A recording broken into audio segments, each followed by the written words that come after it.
नमस्कार दोस्तों, कैसे हैं आप लोग। मैं आपके लिए आज कक्षा 8 का वार्षिक परीक्षा 2022-23 का पेपर लेकर आया हूं। देखिए, पहला प्रश्न है x² बराबर 9 तो x का मान होगा। जब x² का स्क्वायर इस पर 9 पर आएगा तो इसका अंडूर निकल जाएगा, जिसका आंसर वर्गमूल निकलेगा 3। तो ऑप्शन नंबर 2 सही रहेगा। दूसरा है चक्रवृद्धि मिश्र धन का सूत्र क्या होता है बेटा। a बराबर P1 + R/100⁻n। तीसरा क्वेश्चन है ATM का पूरा नाम क्या होता है। ATM का पूरा नाम ऑटो टेलर मशीन होता है। चौथा क्वेश्चन है 12,12, 13,12, 10 का बहुलक क्या होगा। तो इसमें जो संख्या ज़्यादा बार होगी वही बहुलक कहलाएगा। तो इसमें 12, 12, 12 3 बार है, तो इसका बहुलक कितना होगा 12।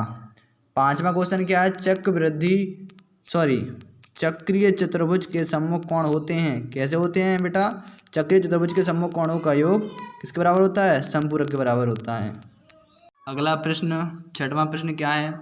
छठवां प्रश्न है एक सिक्के में कितने तल होते हैं बेटा।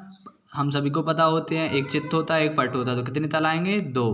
तो ऑप्शन नंबर 3 सही रहेगा। इसके बाद अगला सवाल क्या है, पाई का सूत्र लिखिए। तो बेटा पाई का सूत्र क्या होता है, पाई का सूत्र होता है परिधि बटे व्यास। ऑप्शन नंबर ए सही रहेगा।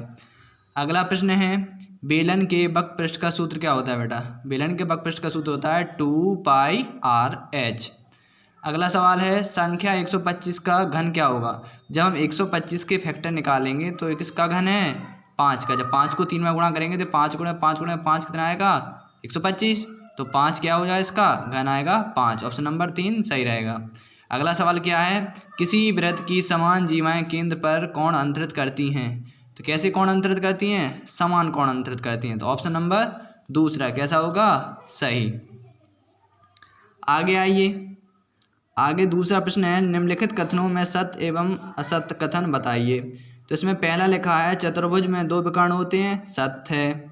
दूसरा है चतुर्भुज की चारों भुजाएं सदैव बराबर होती हैं, गलत। क्योंकि कोई भी चतुर्भुज क्या होता है, किसी की भुजा छोटी हो सकती है, किसी की बड़ी हो सकती है, सदैव उसकी चारों भुजाएं कैसी नहीं होती आपस में, सदैव बराबर नहीं होती हैं। तो कैसा रहेगा दूसरा, गलत। तीसरा सवाल है हमारा चतुर्भुज की सम्मुख भुजाएं सदैव समान होती हैं, गलत। अगला है वह वर्ग समचतुर्भुज है जिसके चारों कोण समकोण होते हैं, सही है। बेटा जब वर्ग जो होता है वो समचतुर्भुज के बराबर होता है, उसके चारों कोण समकोण ही होते हैं। आयत, अगला सवाल क्या है आयत वह समांतर चतुर्भुज है जिसके चारों कोण समकोण होते हैं, सही है। क्योंकि आयत जो होते हैं उसके प्रत्येक कोने पर 90-90 अंश के कोण बने रहते हैं। अगला सवाल क्या है चतुर्भुज के चारों अंतःकोणों का योग 360 होता है, सही है बेटा। अगला है समांतर चतुर्भुज के विकर्ण समान होते हैं, समांतर चतुर्भुज के विकर्ण समान नहीं होते हैं। तो ये कैसा रहेगा, गलत।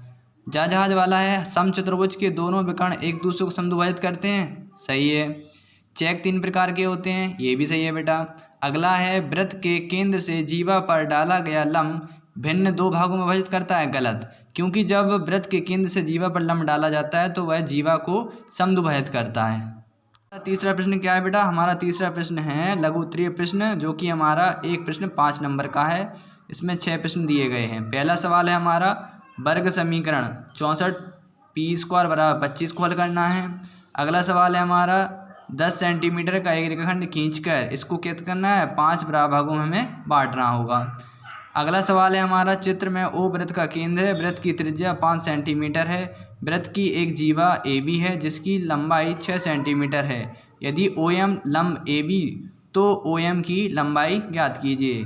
इसमें हम पाइथागोरस प्रमेय लगा के निकाल सकते हैं। अगला है आंकड़ों 13, 14, 10, 12, 11, 12, 13, 20, 18, 12, 10, 12 का बहुलक कितना होगा। इसमें जो संख्या सबसे बार बार आएगी वही हमारा बहुलक कहलाएगा, तो इसमें आंसर आ जाएगा 12। अगला सवाल है हमारा 66 सेंटीमीटर चांदी के एक तार बराबर नाप के 10 छल्ले बनाना है, प्रत्येक छल्ले का व्यास क्या होगा, इसको हमें सॉल्व करना होगा। हमारा है एक शंकु की तिर्यक ऊंचाई 5 सेंटीमीटर है और ऊंचाई 3 सेंटीमीटर है। शंकु के आधार की त्रिज्या ज्ञात कीजिए। तो हम शंकु की तिर्यक ऊंचाई का सूत्र लगा देंगे, L² बराबर H² प्लस के R² बराबर इसके हम आधार की त्रिज्या निकाल सकते हैं। चौथा प्रश्न है जो कि 10 नंबर का एक प्रश्न है। इसमें लिखा है एक सिक्के कई बार उछालने पर उसे शीर्ष चित्र या पूंछ पट आने की संख्या निम्नलिखित सारणी में रिक्त स्थानों की पूर्ति कीजिए। तो इसमें ए सिक्कों को उछालने की संख्या दे रहे हैं, दूसरा है चित्त आने की संख्या, अगला है पट आने की संख्या। तो हम क्या करेंगे, जितनी संख्या है उसमें से चित्त आने की संख्या घटा देंगे तो इसमें पट आने की संख्या हमारी आ जाएगी 18। अगला है सिक्के को 30 बार उछाला गया है जिसमें से पट आया है 17 बार, तो चित्त कितनी बार आएगा 13 बार। इसी प्रकार से हम घटा से इसको निकाल सकते हैं। अगला सवाल है हमारा 100 रुपये का 10% वार्षिक ब्याज की दर से 2 वर्ष का चक्रवृद्धि ब्याज ज्ञात कीजिए। इसे हम हल करेंगे, सूत्र लगा देंगे चक्रवृद्धि ब्याज का A बराबर P1 + R/100 का सूत्र लगा देंगे।